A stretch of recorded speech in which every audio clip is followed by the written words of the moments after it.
તો ગાઈસ આજે તો તબિયત વધારે જ ખરાબ થઈ ગયેલી છે. હમણાં રેડી થઈ છું અને રેડી થઈને હવે બતાવવા જ જઈ રહ્યા છે. તો હમણાં 9:55 થઈ ગયા છે પણ એક બી ક્લિનિક ખુલ્લું જ નથી, એટલે કંટાળીને અમે ઘરે જવા નીકળ્યા છે કેમ કે હાલત બહુ ખરાબ થઈ ગઈ છે, વીકનેસ આવી ગઈ છે, બેઠા ચક્કર આવે છે, એટલે ઘરે જવા નીકળ્યા છે અને પહોંચતાની સાથે જ એડમિટ થઈ ગયા છે. ભાઈ અને અમારે બંનેને બાટલો ચડાવ્યો છે. ગાઈસ ટાઇફોઇડની ચપેટમાં આવી ગયા છે. સારું અમે અચાનક ગામ આવી ગયા, મને સારું જ નહીં હતું તો પછી મેં કીધું ચાલો ઘરે જ રહી આવીએ અને રિપોર્ટ કરાવ્યો તો ટાઇફોઇડ નીકળ્યો. સારું ત્યાં એકલા શું કરતે, ઘરે આવી ગયા તો સારું ખાસો ફરક પડી ગયો અને હવે બાટલો ચડે છે. અને ઘરે આવીને ખબર પડી કે ભાઈને ચક્કર આવે છે ને તાવ આવે છે, તો એનો બી રિપોર્ટ કરાવ્યો તો ભાઈને પણ ટાઇફોઇડ જ નીકળ્યો છે. હમણાં બાટલા ચડી રહ્યા છે. ના મારો પહેલા પતી જશે. હા ચાલ 100 રૂપિયાની ના કઈ 5 રૂપિયાની, 100 રૂપિયાની. ચાલો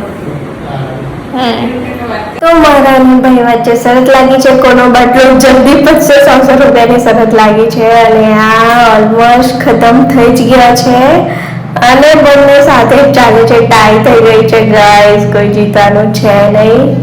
ભાઈ તો બસ સૂઈ ગયેલો છે અને હવે હજી એક બાટલો છે તો હવે નર્સને બોલાવીએ અને બાટલો ચેન્જ કરાવીએ.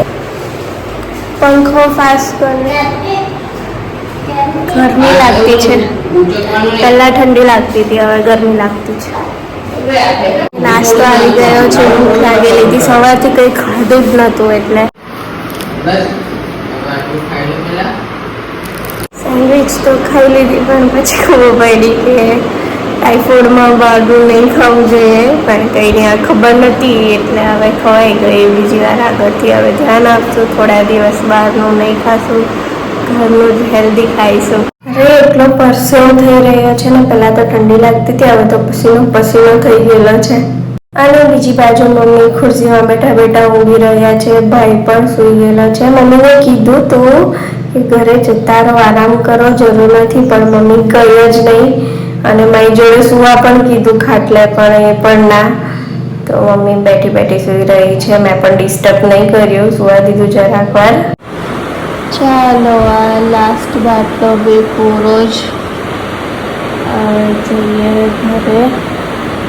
શરત લગાડેલી હતી ભાઈ જોડે પણ સાથે જ પૂરો થાય છે. પહેલો બી સાથે જ પત્યો અને આ બીજો બી સાથે જ પૂરો થયો હતો એટલે ટાઈ થઈ ગઈ.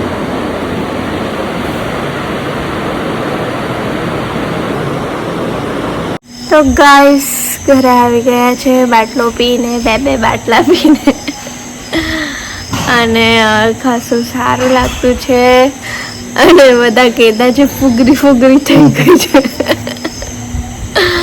બાકી હાલત ખરાબ થઈ ગયેલી હતી કાલથી, એટલું માથું દુખતું હતું ને બહુ જ વીકનેસ થઈ ગયેલી, બેઠા બી ચક્કર આવતા હતા.